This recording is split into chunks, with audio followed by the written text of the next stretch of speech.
Saya itu sebenarnya paling tidak ingin ngaji bareng Habib tuh. Selain kalah nasab ya kalah ganteng.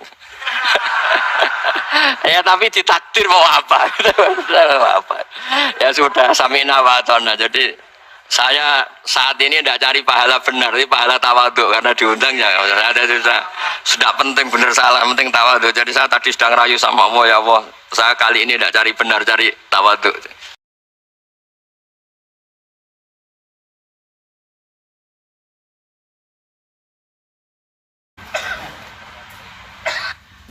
Assalamualaikum warahmatullahi wabarakatuh. Nahmaduka ya ghafuru ya syakuru wa salli wa sallim barik ala sayyidina wa ala Muhammadin wa ala alihi wa sahbihi asma'in amma ba'du. Alhamdulillah kalau sakit bayar utang di sama Habib Jinten. Karena beliau pernah rawuh di mbah saya di Fakhriyah.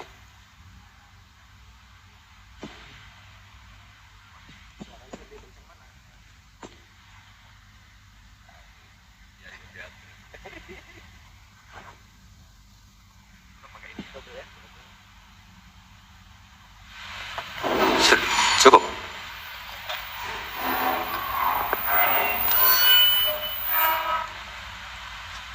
Mohon cekap. Terus dulu 3 tahun yang lalu kalau nggak salah beliau rawuh di Pondok Fakhriyah, itu milik mbahnya Ki Hamid Pasuruan, juga masih mbah saya Ki Abdullah bin Umar. Mbah saya namanya Fatimah binti Idris bin Umar. Masih ingat saya ketika itu beliau menyebut satu ayat wattaba'tu millata abai. Ini kata beliau Ustadz Mansur, umumnya orang tuh ingat kehormatan bapak-bapaknya yang keren-keren. Kata Habib Jinten, baca wattaba'tu, yang penting tuh ikutnya, bukan bapaknya. Saya masih ingat. Terus Gus-Gus diem semua, sadar kalau dimarahin Habib Jinten. Jadi ya Gus-Gus diluk semua, tak tanya kenapa diluk, ini orang dari Jakarta kok marah Gus. Ya itu unik, itu cara istidlal guru-guru kita. Jadi kalau wattaba'tu millata abai, kata beliau rohnya itu di wattaba'tu itu. Ittiba awal cuma istakhir badin. Ittiba awalan baru bangga dengan bapak-bapaknya. Jangan bangga dulu nggak ittiba gitu loh. Jadi alim dulu baru bangga Habib Jinten. Jangan bangga muridnya Habib Jinten ndak alim-alim. Itu Beb.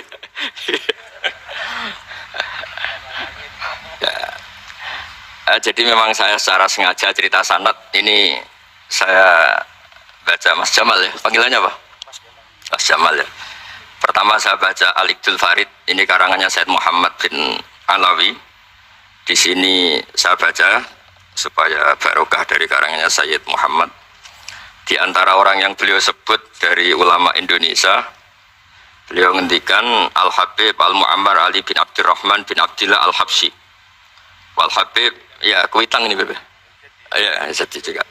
Ya ini juga jad beliau dari omnya Wal-Habib Ali bin Husain bin Muhammad Al-Attas Sahibitat. Wal-Habib Hamid bin Muhammad bin Salim Asyiri. Wal-Habib Muhammad bin Ahmad bin Zain Al-Haddad. Wal-Habib Syekh bin Salim bin Umar Al-Attas. Nah, ini Wal-Habib Salim bin Ahmad bin Jinten bin Syekh Abu Bakar bin Salim. Ini kitab karangannya Sayyid Muhammad bin Alawi. Terus ketika beliau cerita Sanad Ad-Darimi, Sunan Ad-Darimi, beliau ngendikan Arwi Sunan Ad-Darimi anis Sayyid Salim bin Jinten Alian anil Habib Utsman bin Abdillah bin Akil bin Yahya Al-Alawi Mufti Batawi, ya, An Utsman bin Hasan Ad-Dimyati anil Amir Al-Kabir. Jadi keberadaan Habib Salim ini mudawwan, selain faktanya beliau sering ta'lim juga mudawwan, dibukukan. Saya pernah hormat kholnya Syekhona Khalil. Di situ di antara manaqibnya ditulis min ajal di ta'lamitihi Salim Al-Habib An-Nasib Salim Maula Jinten, Alu Jinten disebut di situ. Jadi ini bukan cerita untuk tafakhur, bukan untuk fakhriyah, tapi ini memang fakta untuk fakhriyah. Karena pondoknya buyut saya juga namanya fakhriyah. Minal fakhriyah ilal fakhriyah. Ya, minal fakhriyah ilal fakhriyah. Nah, ini tentang sanad. Tadi saya sudah mentasihkan beliau dan beliau menguatkan hujah kita. Dulu ketika Habib Salim banyak orang yang menyalahkan orang pakai celana, Habib ya. Nanti jenengan yang cerita. Beliau juga bela kultur itu. Saya pernah baca di kitab Ya Said Muhammad Alawi, judulnya itu Manhajus Salaf fi Fahmin Nusus. Di kitab saya itu halaman 423. Nanti bisa dicek halaman 423. Di situ ada kata-kata wa kanat sunnatu Rasulillah sallallahu alaihi wasallam annahu yat'amu ma yajiduhu fi ardi wa yalbasu ma yajiduhu wa yarkabu ma yajiduhu mimma abahahu wa ta'ala. Terus beliau cerita, siapapun yang makan faman at'ama ma yajiduhu fi ardi fahuwa al-muttabi' lis-sunnah kama annahu hajjal baita min madinati nafsi faman hajjal baita min madinati nafsi fahuwa al-muttabi' lis-sunnah. Jadi supaya perasaan orang Indonesia ketika berpakaian seperti ini, seperti saya, seperti teman-teman ini tetap tercantol, tetap terhubung oleh Rasulullah Shallallahu Alaihi Wasallam. Misalnya Nabi, karena beliau itu orang Madinah, tentu hajinya atau mikotnya dari Dzul Khulaifah. Karena kita orang Indonesia lewat Yalamlam ya harus lewat Yalamlam. Waqata Rasulullah li ahli Madinah Dzul Khulaifah, wa li ahli Syam al-Juhfah, wa li ahli Najdin Qornan, wali ahli Yaman Yalamlam. Jangan mentang-mentang ikut sunnah Nabi terus orang Yaman mikotnya dari Dzul Khulaifah, orang Sam juga dari Dzul Khulaifah. Semua itu harus min madinati nafsi.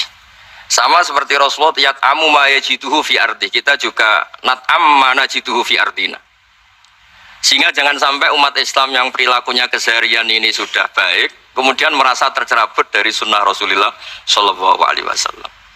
Karena Nabi sebagaimana kita ingin dan kita tahu, ketika ada orang Arabi bilang Allahumma rahamni wa Muhammadan wala tarham ma'ana ahadan, ya Allah hanya saya dan Muhammad yang perlu engkau kasihani, yang lain jangan. Kata Nabi, laqad tahajjarta wasi'an, rahmat Allah yang luas ini kamu persempit hanya karena mungkin kita orang Jawa, orang Indonesia. Makanya saya ini bangga ngaji sama Mbah Mun. Beliau orang Jawa, saya ngaji juga hanya di Indonesia. Tapi guyonannya Mbah Mun dulu itu lucu. Wong koyok kon itu kayak orang Jawa, kayak kamu itu mesti ada yang alim. Karena Islam ini kafatal linnas. Makanya yang ahli nahwu itu Imam Sibawayh, padahal beliau Persia. Imam Ghazali juga bukan orang Arab, tapi alim hujatul Islam. Karena Allah ingin memaklumatkan bahwa agama ini kafatal linnas, bukan milik orang Arab saja, bukan milik siapa saja, tapi kafatal linnas. Makanya kita harus bangga dengan tradisi para habaib. Ada Rauhah Bukhari. Bukhari itu kita tahu namanya itu Muhammad bin Ismail bin Ibrahim bin Mughirah. Setelah itu sudah namanya bin Bardasbah. Maula al-Ju'fi ini, Bardasbah itu orang yang dulu diislamkan keluarga al-Ju'fi. Itu Mbah Mun kalau guyon itu Bardasbah cara Jawa bo parmin bo parlan. Tapi nyatanya dia putu alim alamah namanya Imam Bukhari. Artinya kita tentu sepakat, sangat-sangat sepakat, sangat menghormati orang-orang yang arfa'u minna nasaban kayak para habib. Tapi para habib juga mau ngakui kayak pakai Bukhari as-Soful Kutub ba'da kitabil al-Bukhari. Sehingga memang nggak pernah ada masalah secara sanad, secara tradisi. Di kitabnya Said Muhammad ini ada sanad dari ulama India yang orangnya juga macam-macam, dari marga macam-macam. Jadi saya mohon barokahnya sanad ini kemudian kita tahu apa sih sanad itu. Sanad itu ya kadang-kadang harus lewat orang yang mungkin kita tidak cocok. Dulu itu ada sahabat tanya, kalau mencium istrinya pas Ramadan itu sah apa enggak? Kebetulan ditanya itu Maimunah. Nggak tanya Saudah karena sangat yakin enggak itu, kalau Saudah itu enggak. Itu Maimunah jawabnya, kalau kita tidak ngalamin, coba tanya Aisyah yang potensi ngalamin dicium pas Ramadan. Sebetulnya istri yang Nabi itu sama Aisyah itu ya agak gimana ya namanya, Doro itu ya rival. Akhirnya tanya, ya Aisyah gimana hukumnya lelaki mencium istrinya pas Ramadan? Ya dijawab sama Aisyah, qabbalani Rasulullah wa huwa shaim. Yang lainnya nggak bisa jawab, mau nggak ngalami. Jadi sanad tuh kadang ya cocok nggak cocok ya memang itu fakta. Cara mandi junub, kayak apa pinternya sahabat cowok kalau mandi junub ya nggak tahu. Akhirnya tanya sama Sayyidah Aisyah, sama Sayyidah Maimunah. Apapun dekatnya istri Rasulullah, kalau perang ya nggak tahu. Wong itu lelaki. Begitu juga afdolus sahabat kayak Abu Bakar, kadang harus mendapatkan hadis dari orang-orang yang nyon sewu agak deso. Bahkan kadang maula kayak Sauban, kayak Robi'ah bin Ka'ab. Orang-orang biasa sekali, khotim dulu. Tapi ini kan barokahnya khodim itu tahu keseharian Rasulullah SAW di dalam. Misalnya Anas, apa kenangan kamu dengan Rasulullah? Kenangan saya itu saya khodim tuh Rasulullah SAW asyra sinin. 10 tahun saya itu tidak pernah melakukan sesuatu, ditanya Nabi 5 sonakta. Walalise entaroktu 5 tarokta. Sehingga kalau saya pas baik itu ya gak berani tanya anak dalam saya, ngapain kamu? Dan sama pinter anut sunnah Rasulullah SAW. Akhirnya dalam keluarga saya naik beb gembrong tahu ditakoi. Jadi hal-hal seperti ini itu keseharian yang harus kita suka. Di antaranya lagi, inna min khiyari ummati fima nabba'ani al-malul a'la kauman yathakuna jahron. Di antara nanti umat pilihanku adalah orang-orang kalau tertawa itu keras sekali, kauman yathakuna jahron. Itu dulu juga padahal ada riwayat kasratul dhahki tumitul qalba. Banyak tertawa itu bisa mematikan hati. Tapi ini juga dilawan kalau banyak cemberut bisa frustasi. Nah, sehingga di ilmu ini cerita saya nanti di tasnya Habib Jindan. Semoga nasinya bener, saya tamu pasti dihormati. Nggak penting bener enggak itu enggak penting. Yang penting tamu itu dihormati. Ya kebetulan saya ini tadi kan hormat mbah saya, masih mbah saya Mbah Mutamakin di Hajan. Terus pagi tadi hormat buka luar di Sunan Kudus. Jam 7 saya tadi di Kudus. Ya, akhirnya sama teman-teman difasilitasi, disuruh naik pesawat tadi jam 11 tadi. Tapi saya tidak capek karena memang saya senang cerita sanad. Tapi yang lucu-lucu saja, nanti yang serius jangan saya, yang lucu-lucu saja. Biar lucu sampean tuh tidak ngawur, tapi ada sanadnya. Ada seorang mufassir yang bilang ketika nafsiri wa annahu wa adhaka wa abka. Allah itu zat yang memberi kamu tertawa. Mbok kamu ingin susah, tidak akan tertawa. Tapi kalau Allah menghendaki ya tertawa aja. Ada orang miskin frustasi, maunya gak tertawa. Tahu-tahu jalan-jalan ngerti badut, ya akhirnya tertawa. Ya karena adhaka itu fi'lullah. Kalau Allah menghendaki mau apa? Karena adhaka itu fi'lullah. Gak bisa. Orang yang baru seneng kayak apa, gak ingin nangis. Tapi kalau Allah menghendaki wa abka, dinangiskan ya tetap menangis. Wa anna wa adhaka wa abka. Karena kita ini semua adalah objek oleh kudrahnya Allah Subhanahu wa ta'ala. Saya itu sebenarnya paling tidak ingin ngaji bareng Habib tuh. Selain kalah nasab ya kalah ganteng. Ya tapi ditakdir mau apa? Ya sudah samina wa atona. Jadi saya saat ini tidak cari pahala benar, tapi pahala tawadhu karena diundang ya. Ada sudah penting benar salah, penting tawadhu. Jadi saya tadi sedang rayu sama Allah, ya Allah. Saya kali ini tidak cari benar, cari tawadhu. Dah mesti pahalanya besar tawadhu itu. Jadi supaya Islam ini gampang ya. Saya pernah cerita ke kiai yang khusyuk. Kalau sholat lama sekali, tak cerita ini hadis. Nabi itu gak pernah menegur orang yang sholat cepat. Yang ada itu sanad negur sholat lama. Terus tak cerita ini hadisnya Mu'ad, tertawa-tawa deh. Gus kamu itu raan kok masih punya dalil. Saya punya sanad. Ada nggak sanad Nabi negur orang yang baca surat pendek? Nggak ada. Yang ada itu yang baca surat panjang. Nanti bisa direvisi sama Habib Jitin kalau nggak cocok, tapi ini yang rileks saja karena potongan Islam Jawa ini kalau tidak berat nggak akan kuat. Jadi ya sudah, inna minkum munafirin katanya Nabi. Sholat yang terlalu lama itu munafir kata Nabi. Afattanun anta ya Mu'ad, kamu bikin umat ini nggak nyaman karena kalau kamu jadi imam itu lama sekali. Ini alhamdulillah betul, hadis ini harus kita hafal betul loh. Nah, supaya Islam ini meskipun pilihan-pilihan keseharian itu ada sanad, itu saja kepentingan saya. Ya tamu ma yajiduhu fi ardi wa yalbasu ma yajidu wa yarkabu ma yajidu. Saya sering beb di tahun desa-desa Gus anak kula tahnik cethaki Gus tapi mboten enten kurma nganggo degan ae. Lho Gus dari kiai-kiai ku kurma. Kurma itu halawiyat, ya degan juga termasuk halawiyat. Ya sudah. Kalau kamu ingin sunnah Rasul, Nabi gak pernah sholat di Indonesia, berarti kalau kamu sholat ke Mekah dulu kata saya. Maksud saya supaya orang itu nyaman dengan Rasul, ya itu hadir di semua sisi kehidupan kita. Kalau dalam istilah saya itu Umar Hafid, Faruhu Muhammadin sallallahu alaihi wasallam awsa' wa asra'.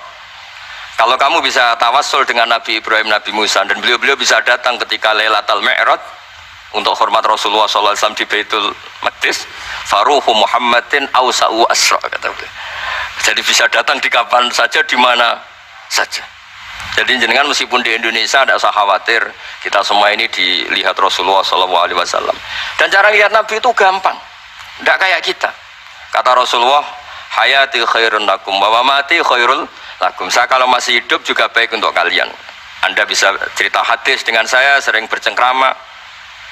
Dan ketika saya wafat, kata Nabi, saya sudah dekat sama Allah Ta'ala. Kalau melihat kamu baik, saya muji Allah. Kalau melihat kamu salah, saya mintakan ampun. Makanya saya ini jenis kiai yang jarang istighfar. Ini bukan karena sombong. Saya ulang lagi, bukan karena sombong. Saya itu pengagum Sufyan As-Tsauri. Itu di antara saya itu jarang berdoa. Ketika ditanya, kenapa kamu jarang berdoa? Selagi saya ngajar, kata beliau ini. Selagi saya ngajar, itu masuk hadis ala khulafa'i rahmatullah. Waman khulafa'u kaya Rasulullah alladzina yuhyuna ma amatahun nas min sunnati. Jadi kalau saya baca Bukhari, otomatis dapat doanya Nabi ala khulafa'i rahmatullah. Timbang kamu doakan nangis-nangis gak jelas mandinya, mendingan mulang gitu.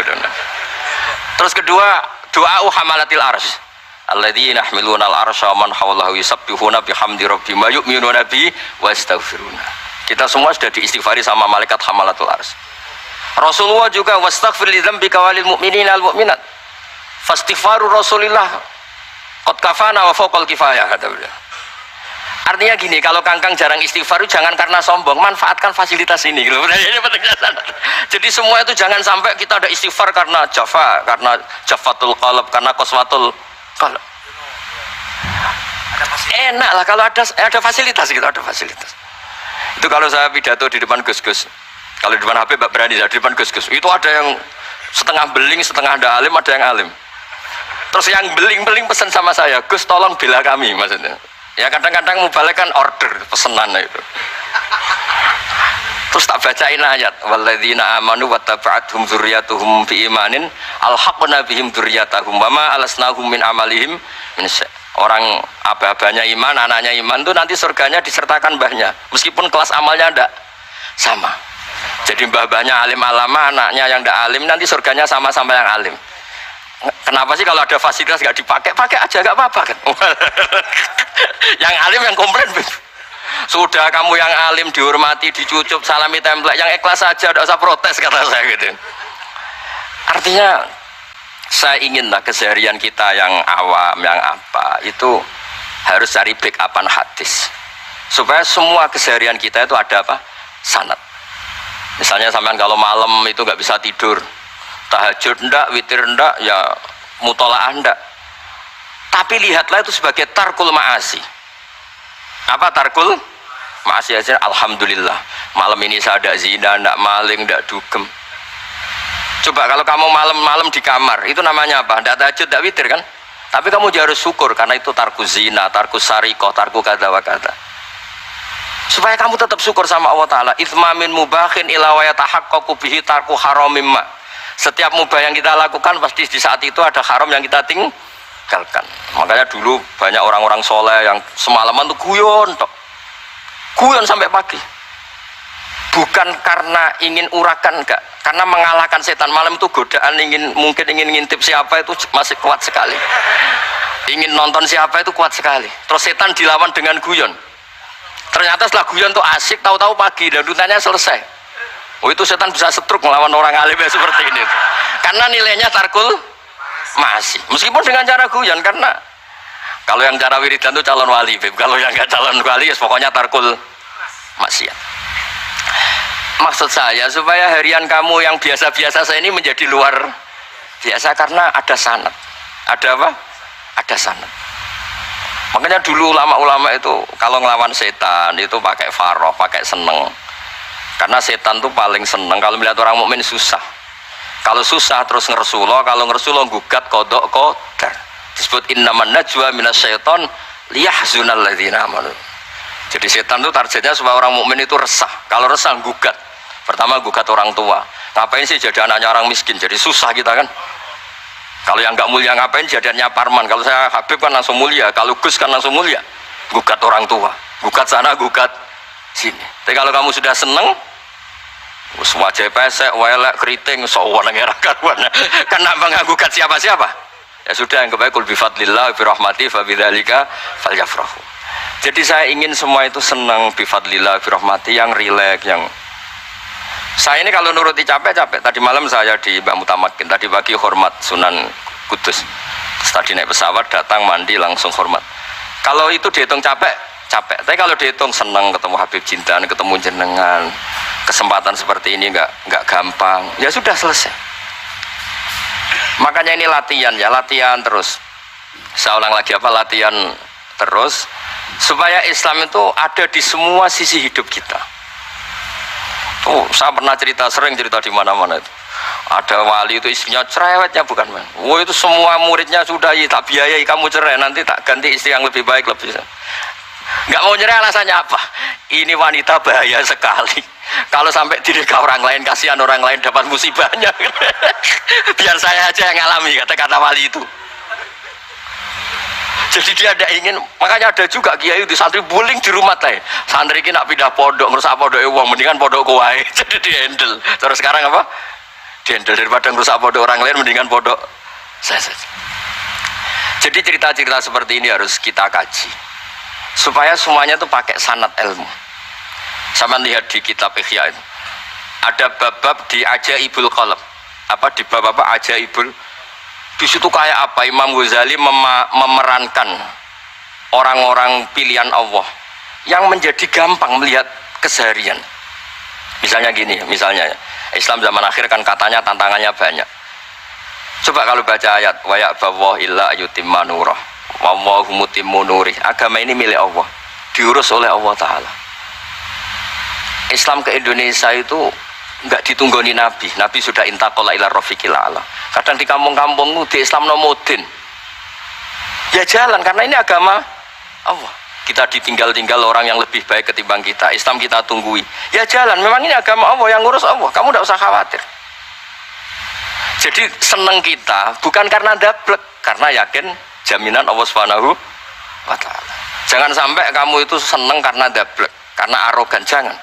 Karena bidomanillah, yakin bidomanillah wa bikafalatillah. Seperti senangnya Sayyid Abdul Muttalib. Ketika Ka'bah mau dirubuhkan Abraha, ada penyerangan Abraha. Ini yang Mbah Mun sering cerita ini. Wah itu semuanya kalah. Terus takok, man Sayyidu Hadhil Wadi? Siapa tuan di sini? Abdul Muttalib.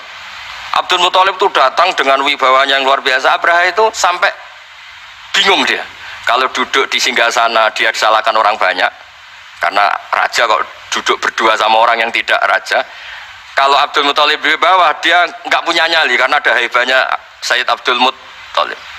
Oleh takdim luar biasa. Setelah itu tanya, apa keinginan kamu? Saya tidak ingin perang, saya hanya ingin merobohkan Ka'bah. Ternyata Sayyid Abdul Muttalib jawabnya apa? Unta saya yang 100 lo kembalikan dulu, tidak usah cerita Ka'bah.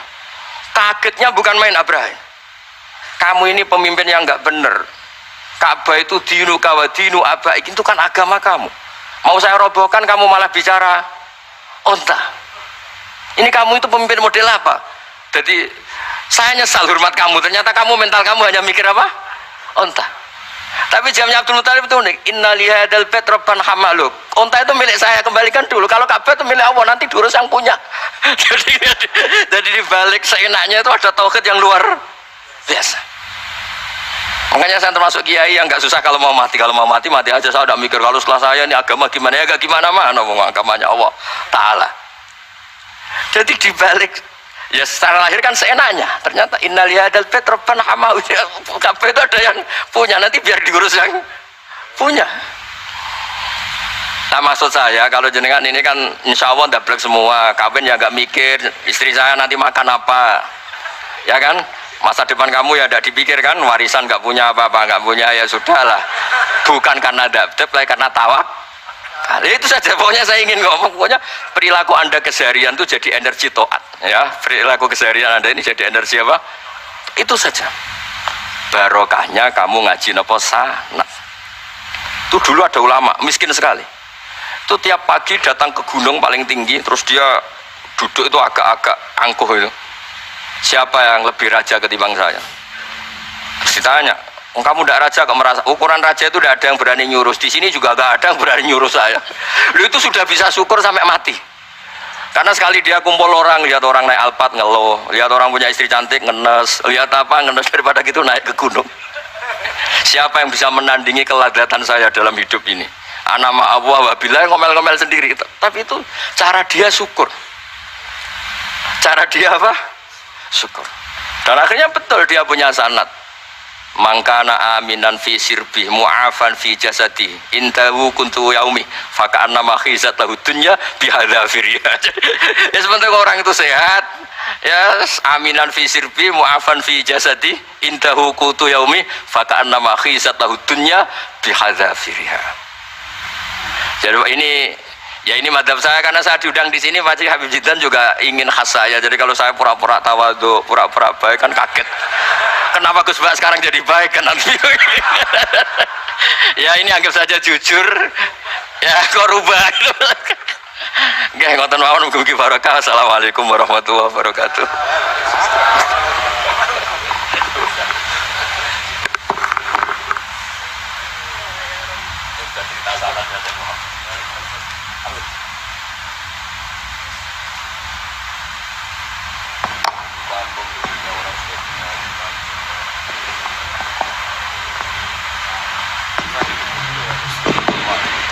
Alhamdulillah, tadi sudah kita dengarkan dari Gus Baha yang tetap memelihara orisinalitasnya. Ya, karena kalau berubah katanya nanti Habib Jiddan nyesel ngundangku malah berubah katanya. Bukan yang saya lihat di YouTube katanya gitu ya. Alhamdulillah masih campur bahasa Jawa juga, walaupun di sini banyak orang Betawi yang nggak ngerti. Dan Gini. Saya bahasa Jawa itu bentuk tawadhu saya. Berarti saya kayak lokal hanya kayak Jawa. Saya sering dikomplain orang. Gus Anda ini kayak nasional kok bahasa Indonesia. Justru bentuk tawadhu saya, kamu itu nggak pernah rasanya jadi kiai gitu. Nabi-nabi saja dulu aja iskola li kaumi. Jadi hanya terus akhirnya jadi kan ngawur saja masih punya dalil gitu.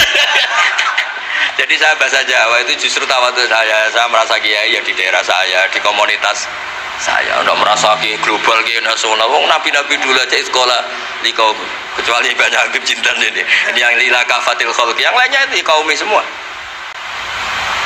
Sebenarnya saya tidak ingin berargumentasi supaya kamu tahu bahwa pilihan saya itu ada sanad itu aja. jadi ngawurnya aja ada sanad ya Gus ya. Dan memang Gus Baha nggak seperti kiai yang lain ya, mungkin termasuk Kiai Yusuf Mansur atau kayak yang lain. Itu kalau bikin konten kan memang sengaja bikin konten gitu. Kalau Gus Baha lagi direkam aja dia nggak tahu direkam gitu. Tiba-tiba ceramahnya kemana-mana, orang denger, terus ngundang-ngundang beliau kemana-mana. Dan yang salah nggak mau tapi terkenal. Saya ini nyaur utang gitu, kalau udah nggak mau. Iya. Sebetulnya Gus Baha itu yang kita tahu bahwa beliau tidak senang ceramah. Betul. Nah, ini pasti benar ya, saya nggak disalahin. Bayar utang aja.